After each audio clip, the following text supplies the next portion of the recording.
नमस्कार, कैसे हैं आप सब। उम्मीद करते हैं आप सब बढ़िया होंगे। तो आज की क्लास में जो क्वेश्चन है वो सीरीज से रिलेटेड एक बहुत बढ़िया क्वेश्चन है। वीडियो को पॉज करें, इसको एक बार खुद सॉल्व करें। कर दिया है तो वीडियो के एंड में भी आपके लिए एक क्वेश्चन है, उसको सॉल्व करके आंसर कमेंट सेक्शन में कर दीजिएगा।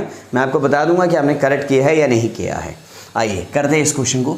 इस क्वेश्चन को करवाने से पहले मैं आपको एक पहले छोटी सी बात बता दूं। मान लीजिए आपके पास ये टर्म 1 थे, 1 + 1 + 1 + 1, ये 4 1 है, तो यानी कि मिलकर ये कितनी टर्म बनेगी, 4 टर्म बनेगी। यानी कि इनका जो सम आएगा वो कितना आएगा, 4 आएगा।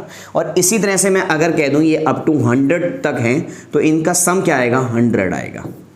क्लियर है बात। लेकिन मान लीजिए मैंने कहा कि 1 + 2 + 2 + 2, 2 + 1 + 3 कर देते हैं, 2 + 2, इस तरह से कहा। टोटल टर्म है 4, इन दो को मिलाया तो बना 4, इन दोनों को मिलाया तो बना 4, 4 कॉमन लिया तो ये बन गया 1 + 1 = 4 × 2 विच इज़ इक्वल टू 8।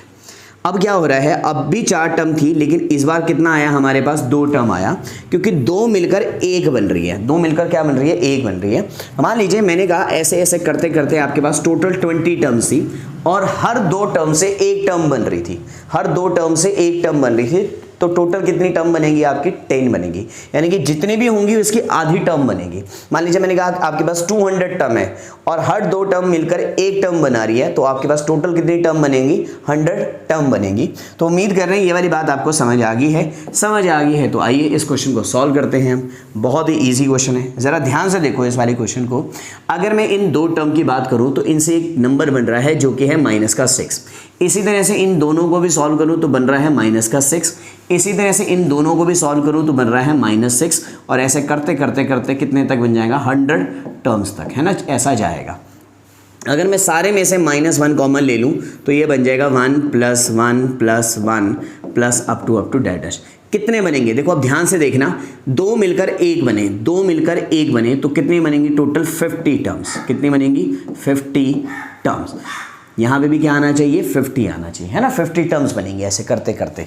ये देखो 2 मिलकर 1 बनी, 2 मिलकर 1 बनी, तो टोटल 100 थी, तो कितनी बनेंगी, 50 टर्म्स बनेंगी। तो एक बात बताओ, -6 × ये कितने 1 होंगे, तो आपने कहा 50 और ये आंसर आ जाएगा -300। 5 × 30, 300। तो -300 जो है वो इस क्वेश्चन का क्या है, करेक्ट आंसर। तो उम्मीद कर रहे हैं आपको समझ आ गया है। समझ आ गया है तो इस क्वेश्चन का आंसर आपने मुझे कमेंट सेक्शन में करना है। आज की क्लास में इतना ही, मिलते हैं आपसे नेक्स्ट क्लास में। तब तक के लिए नमस्कार।